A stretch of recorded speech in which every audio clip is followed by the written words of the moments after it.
आपको अहम खबर से आगाह करें, लेफ्टिनेंट जनरल फैज हमीद को तहवील में ले लिया गया है। Lieutenant general retired Faiz Hamid को तहवील में ले लिया गया है। अहम खबर जिसके हवाले से आपको अपडेट कर रहे हैं, lieutenant general retired Faiz Hamid को तहवील में ले लिया गया। फील्ड जनरल कोर्ट मार्शल का अमल शुरू कर दिया गया है। आपको अपडेट कर रहे हैं, lieutenant general Faiz Hamid retired को फौजी तहवील में ले लिया गया है।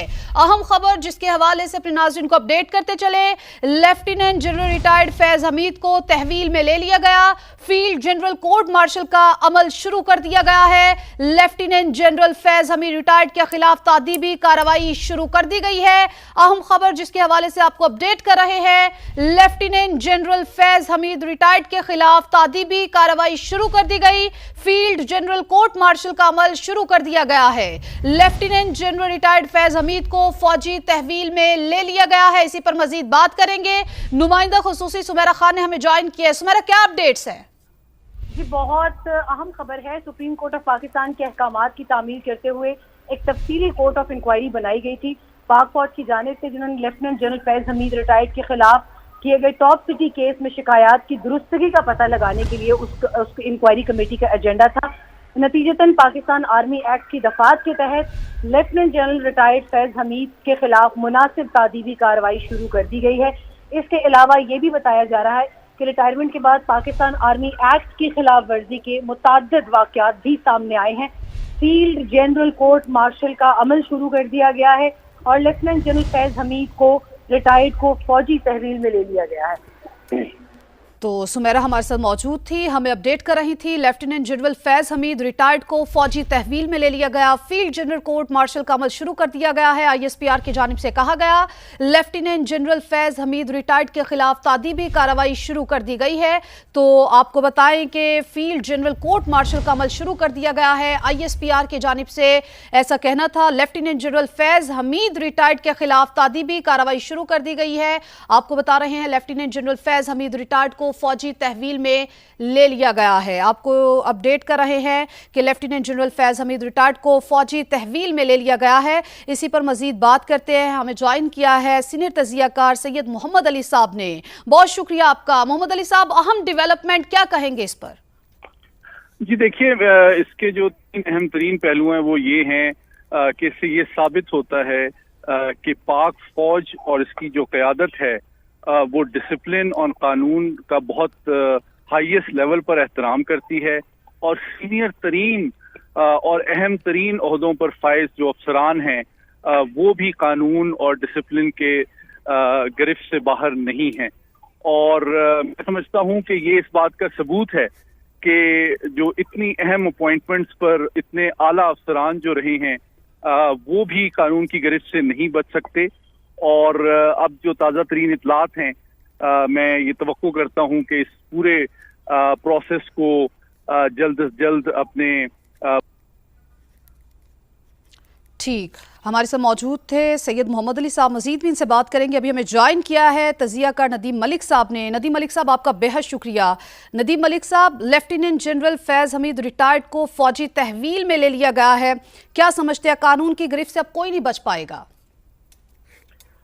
बहुत मुनासिब होगा कि बहुत ट्रांसपेरेंसी के साथ, शफाफियत के साथ और खुली अदालत के अंदर ये जितने मामला, ये कोर्ट ऑफ इंक्वायरी जो मार्शल वाली कार्रवाई है, ये कोर्ट मार्शल वाली कार्रवाई है, ये शायद उतनी पब्लिक नहीं होती, लेकिन जितना इसको शफाफ और ट्रांसपेरेंट बनाया जाए उतना ही अच्छा होगा, क्योंकि इनके ऊपर जो इल्जामात की नौयत है वो बहुत संगीन है। टॉप सिटी के मालिक ने जो इल्जामात आयद किए थे उसमें तो जोर जबरदस्ती के साथ जमीन हथियाने, उनसे पैसे लेने, फिर ये घर की फैमिली के मेंबर्स तक उड़ाने और हरासा करने के इल्जाम शामिल हैं। और ये सर्विंग जब थे, ये उस वक्त के इल्जाम हैं जब इन ऑफिस थे। तो बहुत संगीन नौयत की चार्जशीट है और उसके ऊपर फौज का इनिशिएट करना कार्रवाई काबिल सताइश है। और बहुत अच्छा है कि ISPR ने इसके ऊपर पब्लिक स्टेटमेंट जारी की है। अब मेरी तो ज़ाती तौर पर ख्वाहिश ये होगी कि इस कार्रवाई की डे टू डे जो अपडेट है वो भी पाकिस्तानी अवाम के साथ शेयर करनी चाहिए। इल्जामात की नौयत क्या है और अभी तक तहकीकात के नतीजे में क्या चीज़ें और क्या शवाहिद सामने आए हैं, ताकि पूरा जो चार्जशीट है वो इस्टेब्लिश हो, लोगों के सामने हो, किसी को ये शिकवा ना हो कि उसके साथ ज्यादती की गई, जोर जबरदस्ती हुई। और शिकायत की नौयत जो है वो भी अवाम के नॉलेज में होनी चाहिए कि ये इल्ज़ाम था। क्योंकि मुझे याद पड़ता है कि जब ये इंटीरियर मिनिस्टर थे राना सनाउल्लाह, तो हमने इनसे पूछा था कि ये जमीनों वाले मामला का इल्जाम है जनरल फैज के ऊपर, तो एक हाउसिंग सोसाइटी का जिक्र आता है, तो उनका जवाब था एक हाउसिंग सोसाइटी का एक से ज्यादा हाउसिंग सोसाइटी के वायलेशन में वो इन्वॉल्व है, ये उनका जवाब था। तो अगर ये नोयत है तो फिर ये बहुत संजीदा मामला है और फौज को इसके ऊपर बहुत खुलेआम आगे बढ़ना चाहिए और मेरे ख्याल में इस मामले में उनको शाबाश देनी चाहिए कि जितने भी ऑफिशियल्स के खिलाफ इस तरह के इल्जामात आए उनको खुले तरीके से तहकीकात करके सजा के अमल से आगे बढ़ाएं। जी ठीक है, नदीम मलिक साहब आप हमारे साथ मौजूद ही रहिएगा। सैयद मोहम्मद अली साहब भी हमारे साथ मौजूद थे, गुफ्तगू कर रहे थे। मोहम्मद अली साहब, एक तो अपनी गुफ्तगू वहीं से दोबारा से शुरू करिएगा और साथ ही साथ ये जो ISPR की जानिब से कहा गया है कि रिटायरमेंट के बाद आर्मी एक्ट की खिलाफ वर्जी के मुताबिक वाकयात सामने आए हैं और सुप्रीम कोर्ट के अहकामात की रोशनी में इंज़िबाती कार्रवाई का आगाज किया गया, इस पर भी रोशनी डालिएगा। देखिए, मैं समझता हूँ कि इससे ये बात साबित होती है कि फौज ने इस बयान के जरिए से अवाम, सियासी क़यादत और अदलिया के सामने ये वाज़ेह कर दिया है कि उनकी जो आला तरीन फौजी अफसरान हैं वो भी डिसिप्लिन के पाबंद हैं और किसी किस्म की अगर गैर कानूनी सरगर्मी वो मुलविस होंगे तो उनके खिलाफ महकमाना कार्रवाई की जाएगी और उनको कानून के कटहरे में पेश किया जाएगा और इस पूरे प्रोसेस को मंतकी अंजाम तक पहुंचाया जाएगा। दूसरी बात मैं समझता हूं जो इम्पोर्टेंट है, ये एक पैगाम मैं समझता हूं हमारी सियासी क़यादत और हमारी अदलिया को भी है कि वो भी इस मामले पे रिफ्लेक्ट करे कि उनके इदारे के अंदर भी अगर कोई अहम ओहदों पे फाइज लोग किसी कार्रवाई में मुलव्वस रहे हैं तो उनको उसके हवाले से भी सोच सर्चिंग की जरूरत है ताकि एक स्पिरिट पैदा हो और अवाम के जहनों और दिलों में तमाम रियासती इदारों के ऊपर एहतराम और एतमाद का जो जज्बा है वो मजीद परवान चढ़े कि कहीं भी कोई अपने ओहदे और सीट को अगर किसी गैर कानूनी सरगर्मी में मुलविस होने के लिए या अपने फैमिली या ज़ात को फायदा पहुंचाने के लिए इस्तेमाल करता है तो उसके खिलाफ कार्रवाई की जाएगी और वो कानून के शिकंजे से नहीं बच सकता। इसी जज्बे और स्पिरिट के तहत हम आवाम से तवक्को करते हैं कि बतदरीज हमारे मुल्क में अदालती और इंसाफ के मामलात पर एतमाद बढ़े और लोग कानून का एहतराम शुरू करें, क्योंकि अगर सीनियर अफसरान जो हैं वो इस तरह की कार्रवाइयों के बाद कानून से अगर बच जाएं तो फिर आप कैसे तवक्को कर सकते हैं कि आम आदमी उस कानून का एहतराम करे। साथ ही रहिएगा। नदीम मलिक साहब, जिस तरह से सैयद मोहम्मद अली साहब ने कहा है कि ये एक पैगाम है सियासी क़यादत और बाकी सबके लिए भी, आप समझते हैं कि वाकई एक पैगाम है और इसी जज्बे के तहत कार्रवाइयाँ होंगी और कानून का एहतराम जो है उसको सबसे बाला रखा जाएगा? देखिए कि ये जो पब्लिक स्टेटमेंट है ना ISPR की, ये तो पहली इंडिकेशन है कि वो फौज इस मामले के अंदर किसी नरमी को बरतने के हक में नहीं है, क्योंकि पहली इतलात ये थी, टू बी वेरी ऑनेस्ट, पहली जो इतलात ये थी कि जब इल्जामात की नोयत सामने आई तो कुछ लोगों ने कहा कि ये एक जनरल के खिलाफ इल्जामात हैं, तो एक जनरल के खिलाफ एक्शन हुआ तो फिर जो बाकियों के ऊपर इल्जामात आएंगे तो सारों के खिलाफ कार्रवाई करनी पड़ेगी, इसलिए फौज एक्ट ही नहीं करेगी। ये फर्स्ट इंप्रेशन यही था कि फौज एक्ट ही नहीं करेगी, चाहे जो मर्जी इल्जामात है। जुबानी बातें तो हो रही हैं। मुझे याद पड़ता है कि हमने समा के ऊपर एक प्रोग्राम के अंदर इसके ऊपर ब्रेकिंग स्टोरी चलाई थी कि फौज ने वो बोर्ड ऑफ इंक्वायरी था, इसका पूरा नाम पता नहीं, उसको पूरा नाम, उसका टेक्निकल टर्म क्या है, कि वो इनिशिएट कर दिया और उसमें तहकीकात की जा रही है जनरल फैज हमीद के खिलाफ। तो हमें रद्द-ए-अमल बहुत मिला उसके ऊपर और ये भी लगा कि शायद कोई दबाव वाले बाज़ जगहों से, हल्कों से हमारे ऑर्गेनाइजेशन की तरफ भी आया, लेकिन इम्प्रेशन यही दिया गया कि नहीं, एक जनरल फॉर्मर DGI या फॉर्मर आर्मी की फौज तो उसके खिलाफ कार्रवाई करेगी नहीं। तो वो इम्प्रेशन जो था वो इस कार्रवाई ने उसकी नफी कर दी है कि फौज तैयार है कि अगर टॉप सिटी जैसे इल्जामात जिसकी नोयत इस प्रेस स्टेटमेंट के अंदर वाजे कर दी गई है कि इनके ऊपर चार्जशीट क्या है, तो कोर्ट मार्शल करने से फौज गुरेज नहीं करेगी। मुझे ये स्टेप इनका अच्छा लगा। अच्छा इसलिए लगा कि इनके बाद जो लोग हैं फौज के हमारे अफसरान जो हैं, जैसे ये ईरान के बॉर्डर के ऊपर तेल की स्मगलिंग है, या IGFC कुछ फॉर्मर तैनात रहे, या कुछ अफगानिस्तान वाली साइड पे कुछ एक दो अफसरान थे, उनके ऊपर इल्जामात की नोयत बहुत संगीन नोयत की थी। तो उसके ऊपर जब आप सजा के अमल से गुजारते हैं, तहकीकात करते हैं और सजा के अमल से गुजारते हैं, फिर अदारे के ऊपर सवाल नहीं कोई उठा सकता। मैं ये नहीं कह सकता कि अदारा इसके अंदर खामोशी इख्तियार कर रहा है या अंडर दी कारपेट चीजों को धक्का दे रहा है ताकि फौज का इदारा जो है वो एक होली कौ का उसका स्टेटस बरकरार रहे। तो इस मामले में ये एक वेलकम मूव है और इसको फौज को शाबाश देनी चाहिए और इंकरेज करना चाहिए कि इसी शफाफियत के साथ आगे बढ़िए। फौज का इदारा इससे मजबूत होगा, तवाना होगा, लोगों का इत्मीनान बढ़ेगा जब वो कार्रवाई करेंगे। कोई भी शख्स अगर किसी करप्ट प्रैक्टिसेस के अंदर इन्वॉल्व है, आइन शिकनी में इन्वॉल्व है, स्मगलिंग के अंदर किसी का नाम आता है, तो उसके खिलाफ कानून हरकत में आना चाहिए। ये वेलकम मूव है। ठीक है मोहम्मद अली साहब, आप भी इस हवाले से आगाह कीजिएगा। एक तो ये कि जैसे कि अभी हमें इस हवाले से नदीम मलिक साहब ये कह रहे थे, तज़किरा कर रहे थे कि ट्रांसपेरेंसी बड़ी ज़रूरी है इस मामले में, और इससे जो है फ़ौज के ऊपर आवाम का जो एतमाद है वो और बढ़ेगा। कोई हौली कौन नहीं है। एक तो मिसाल बहुत बड़ी सेट की गई है, ट्रांसपेरेंसी कितनी ज़रूरी है, और इस हवाले से जो कोर्ट मार्शल का कानून है उस हवाले से कोई आप इस पर रोशनी डाल सकते हैं कि वो क्या कहता है, आवाम के सामने सारी चीज़ें रखी जा सकती हैं या रखी जाएंगी? जी देखिए, मैं समझता हूँ, आपको याद कराना चाहता हूँ कि एक चंद हफ्ते पहले जो DGISPR की प्रेस कॉन्फ्रेंस थी, उसमें भी ये सवाल उनसे किया गया था कि जनरल फैज हमीद के हवाले से कोई केसेस ज़ेर इल्तवा हैं, तो उन्होंने इसकी तस्दीक की थी और उन्होंने बताया था कि एक 2 स्टार मिलिट्री ऑफिसर जो है इस पूरे मामले की तहकीक कर रहा है।